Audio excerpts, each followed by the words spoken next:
नमस्कार, आप देख रहे हैं VS लाइव न्यूज। न डरते हैं न डराते हैं, जो सच है वही दिखाते हैं। तो चलिए रुक करते हैं आज की प्रमुख और बड़ी खबर पर। कानपुर के कथित भाजपा नेता का वायरल ऑडियो अब तूल पकड़ता जा रहा है। जहां सपा महिला विधायक का जूते से करने का ऑडियो वायरल होते ही पुलिस एक्शन में भी आई थी, वहीं कानपुर पुलिस एक्शन लेते ही कथित भाजपा नेता को गिरफ्तार कर लिया था। लेकिन सपा कार्यकर्ताओं में अभी भी भारी आक्रोश है, क्योंकि उनका आरोप है कि कथित भाजपा नेता के ऊपर सिर्फ हल्की धाराओं में ही FIR दर्ज कर खानापूर्ति की जा रही है। सीसामऊ सपा विधायक नसीम सोलंकी, कैंट सपा विधायक हसन रूमी और दर्जनों सपा कार्यकर्ता पहुंचे पुलिस कमिश्नर कार्यालय। पुलिस कमिश्नर से मिलकर की भाजपा नेता द्वारा की गई अभद्रता की लिखित शिकायत। अधिकारियों ने कड़ी कार्रवाई का दिया आश्वासन। नसीम सोलंकी ने आम महिलाओं की सुरक्षा पर लगाया प्रश्न चिन्ह। थोड़ी सीधी कर लो, अब आगे न बढ़ाना। पुलिस कमिश्नर से मिली है, क्या शिकायत है? शिकायत नहीं करी है, हमने उनका धन्यवाद भी करा क्योंकि उन्होंने बहुत तेज इस पे एक्शन लिया है। पर हाँ, कुछ जो धाराएं मुझे लगा कम थी, तो उसमें जो है रूमी भाई ने अपने एक उस पे दिया है कि इसको जो है धाराएं बढ़ाए ले जाए। पर ये एक आदमी की बात नहीं है कि वो मानसिकता कैसी है उसकी, पर ये पूरे समाज की महिलाओं की सुरक्षा की भी बात है कि अगर हम सेफ नहीं है तो आम महिलाएं कहाँ होंगी। तो ये भी हमने बात रखी उनसे कि जो है ऐसे आदमी को बाहर कम और अंदर ज्यादा रहना ठीक रहेगा। इसका कमिश्नर साहब ने क्या आश्वासन दिया? उन्होंने बोला कि इस पे जो है और जो भी जिस और देना है एप्लीकेशन या जो भी इस पे कार्रवाई हो सकती है, तो हम इसको बिल्कुल जो है संज्ञान में ले लिया उन्होंने और बोले हम देखते हैं। आखिर ये विवाद क्यों इतना बढ़ रहा है, आखिर क्या वजह है? ये पागल है कोई इसमें पुलिस विवेचना करेगी विवाद क्या है, क्या वजह क्या है? आखिर आप ही से विवाद हो रहा है, कुछ क्या विवाद है, क्यों आखिर आप ही से? वजह तो पुलिस बताएगी ना, ये क्या बताएगी? फिर भी आपको तो कुछ तो मालूम होगा। कुछ नहीं, आप बता दीजिए, हमें तो कुछ नहीं मालूम है, हमें नहीं मालूम है। और ऐसा है, सुनिए मेरी बात, ऐसा है कि ऐसा नहीं है मुझे बोलना नहीं आता, मुझे बहुत कुछ बोलना आता है और मुझे अपनी बात अच्छी तरीके से रखना आता है। और देखिए मेरी बात सुनिए, वो मुझसे विवाद क्यों कर रहा है वो बेहतर आप लोग जानते हैं, क्योंकि मेरे पति जेल में 2 साल से, उन्होंने मुझे सोचा मैं अबला नारी हूँ, मैं सिर्फ रोती रहती हूँ। तो ऐसा नहीं है, मुझे भी बहुत गुस्सा आता है और मुझे भी बोलना बहुत अच्छे तरीके से आता है।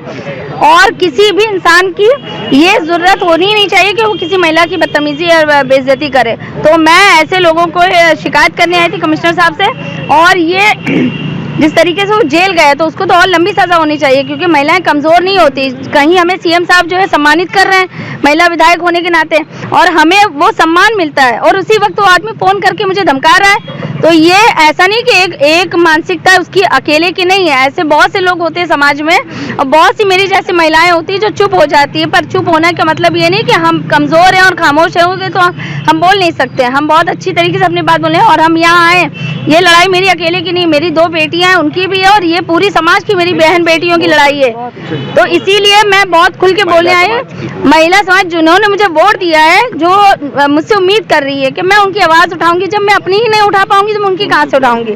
तो ये मेरी कोशिश है और मेरी जो है पहल है कि अगर ऐसे पागल आदमी समाज में टहल रहे हैं तो वो सीधे जेल जाएं। लगातार धमकियों के बाद क्या कोई अनहोनी की आशंका थी आपको? बिल्कुल है, मुझे अभी भी है। वो अगर बंदा छूट जाता है तो मुझ पे अटैक कर सकता है। मुझे किसी भी तरीके की आशंका की घबराहट और डर है। मेरे बच्चे परेशान है, कल से मेरी बेटियां जो है, मेरी छोटी बेटी है वो सब सुन रही है, समझती है सब। आजकल के बच्चे इंटरनेट पे सब हर समय एक्टिव होते हैं, वो सब समझते हैं। रो भी रहे हैं बच्चे कि मम्मा अगर आप बाहर निकले, अगर आपके ऊपर अटैक हो गया, या हम लोग जाते हैं, मेरी भी बेटी है, कॉलेज पढ़ती है, बड़ी वाली और छोटी वाली स्कूल जाती है। हर समय कोई सुरक्षा कर्मी होता नहीं है साथ में।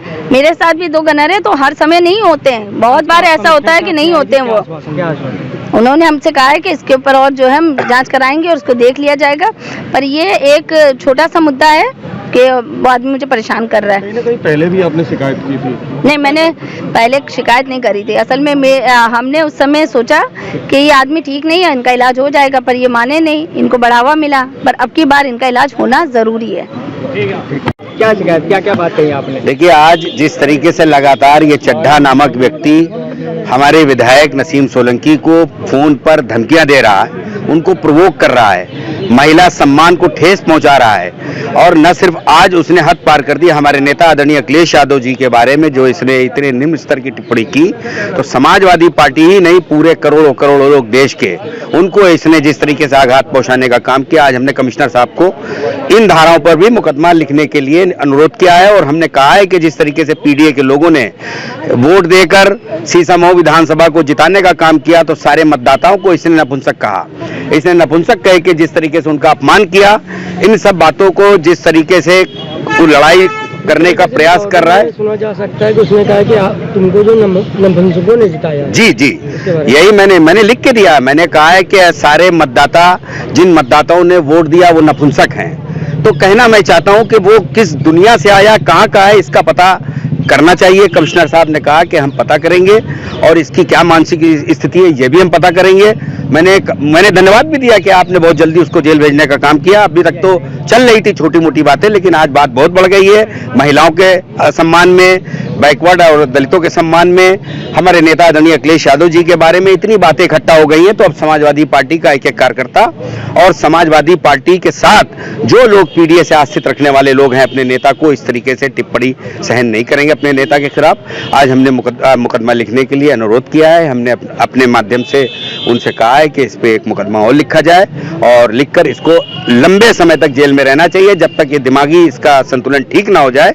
इसका इलाज भी वही हो ताकि समाज में बाहर निकल के किसी तरीके की अशांति ना फैलाई है। क्या आश्वासन दिया गया? उन्होंने कहा मैं पूरी तरीके से इसके खिलाफ हूं और हम इस बात को, जो इसको बोलने की आजादी मिली है अपने विधानसभा अध्यक्ष माननीय सतीश महाना जी को भी, हमने उनसे कहा है कि महाना जी को भी ये लिखेंगे कि जिस तरीके से कोई भी आदमी कुछ भी बोले, हम विधायकों के खिलाफ बोले, महिलाओं के खिलाफ बोले, आप जिस तरीके से आयोजन कर रहे हैं कानपुर में एक महिलाओं को सम्मान देने का, महिलाओं को सम्मान एक तरफ दिया जा रहा है, दूसरी तरफ महिलाओं को अपमान कर रहा है, तो एक तरीके से इसने बीजेपी के लोगों को भी एक तरीके से अपमानित किया। इसने ये पता नहीं कौन से समाज से आया ये पता करने के लिए।